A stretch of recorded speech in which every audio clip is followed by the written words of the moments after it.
Hey everyone, and welcome to Prayer Week here on the Daily Dose. As a pastor, I'm often asked about prayer, about what it does and what it doesn't do, and how we do it and why we do it. It's kind of a strange thing that Christians do. We pray. And so we are looking at some of these things through the Daily Dose this week. If you missed any of our earlier ones, you can go back and watch them on our YouTube channel or on our website. We've been teaching you some different kinds of prayers this week, and one prayer that I want to teach you today is called the ACTS prayer, A-C-T-S. And the ACTS prayer, I think, is really helpful, especially if you're teaching prayer to young people. When you sit there and you say, I don't know how to teach my children what to pray about, the ACTS prayer is a really good help for that. So let's start with A. A is adoration.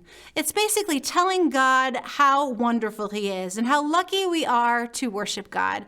I would call this the wow part of the ACTS prayer.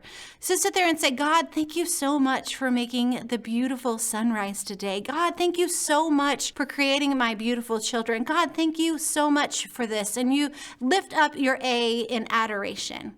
The C in our ACTS prayer is confession.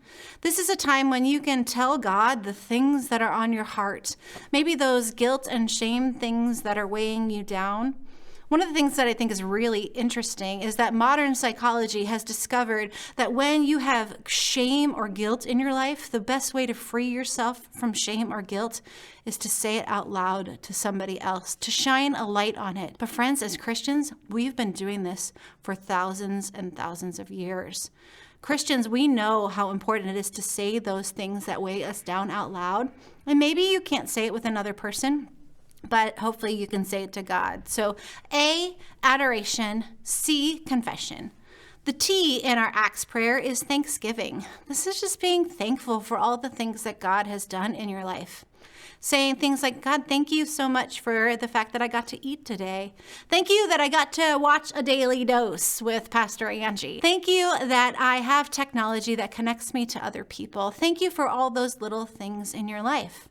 Again, modern psychology has said what we should do is to write into a gratitude journal. But Christians, we've been doing this for such a long time. So A, adoration, C, confession, T, thanksgiving. And S is kind of a big word. It's supplication, right? S is making your requests to God, asking God for those things for yourself and for others. So it could be things like, dear God, please help me with this big test that I have today. Or it could be, dear God, please help my aunt who's struggling in hospice. Be with her in her last days. So supplication is a prayer or an intercession, something that you're doing for yourself or for other people. My friends, it's totally okay to pray for yourself. The reality is that God knows those things that are on your heart already, and He just wants you to speak them to Him. So A, adoration, tell God how wonderful He is. C, confession, go ahead and admit your own brokenness. T, thanksgiving, say thank you to God in gratitude. And S, supplication, make your requests to God. It's a simple, easy prayer that I want to encourage you to consider praying tonight. I personally love to pray by writing. So a lot of times I will write my prayers in my journal so I can go back and look at them later. So maybe consider giving the ACTS prayer part of your writing today. If you know someone who could use this message today, would you do me a favor and share this with them? Maybe somebody who's trying to teach their little ones or trying to figure out how to pray and they just need a method that will help them to do that. Would you go ahead and share this with them? If you're watching us on Facebook or on YouTube, would you go ahead and share and subscribe? And if you're joining us on cable access, thanks you guys so much for being here. We'll see you again tomorrow.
your